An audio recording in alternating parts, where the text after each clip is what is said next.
rest is business in Brussels. Yeah, nice. So, ladies and gentlemen, welcome. It's an honor for us in the EPP Bureau meeting here in Tallinn. That's the Secretary General of NATO. Jens Stoltenberg is with us. I want to welcome him. And we are defining here as the biggest political family in the European Union. We're defining here our main answers.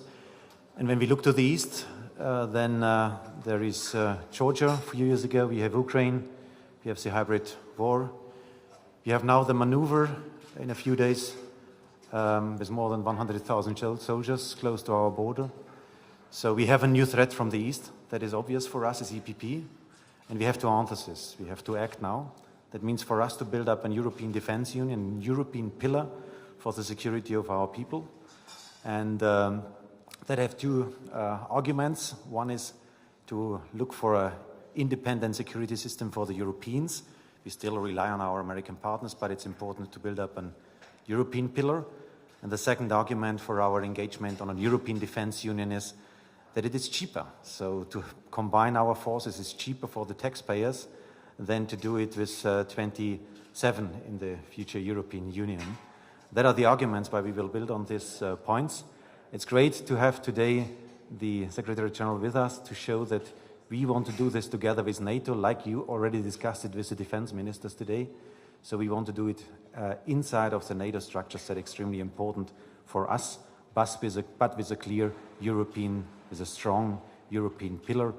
And we are here in Estonia. One message could be that with such an engagement, strong NATO, strong European pillar, we want to guarantee that never again a country like Estonia will be occupied by any external force or external power.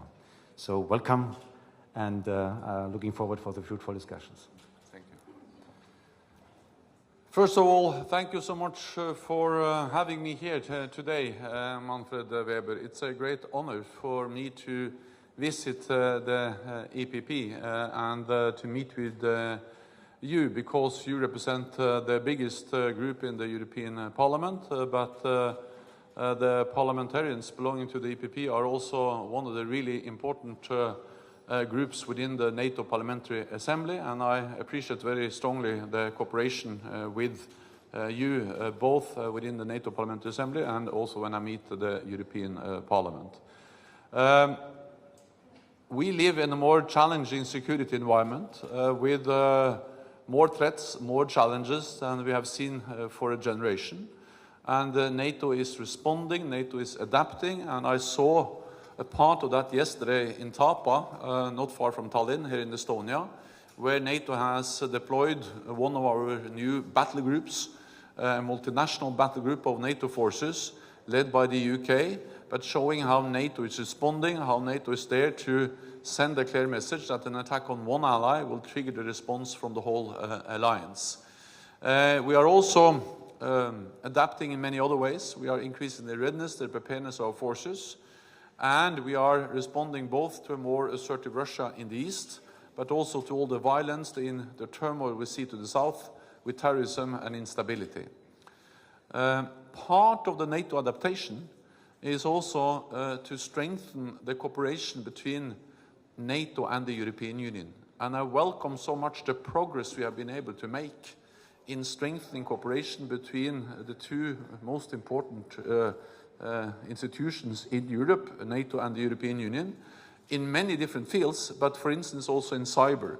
And cyber is an area where Estonia, our host nation, has really played a key role, and is also the honor to meet with you, because Estonia is hosting NATO's Center of Excellence for Cyber Defense, and are leading the work when it comes to pushing forward cyber defenses, and we see that that's a real threat to all of us, and an example of where we need strengthened cooperation between the European Union and NATO. I welcome stronger European defense, because I strongly believe that stronger European defense is good for the European Union, but it's also good for NATO. We have to remember that more than 90% of the people living in an EU country, they live in a NATO country. So there's no way you can strengthen the defense of Europe without at the same time strengthening the defense of European NATO allies and NATO.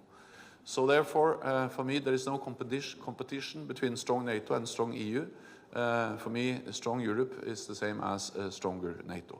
So I'm looking forward to meet with the parliamentarians and to discuss the challenges we face together. Thank you so much.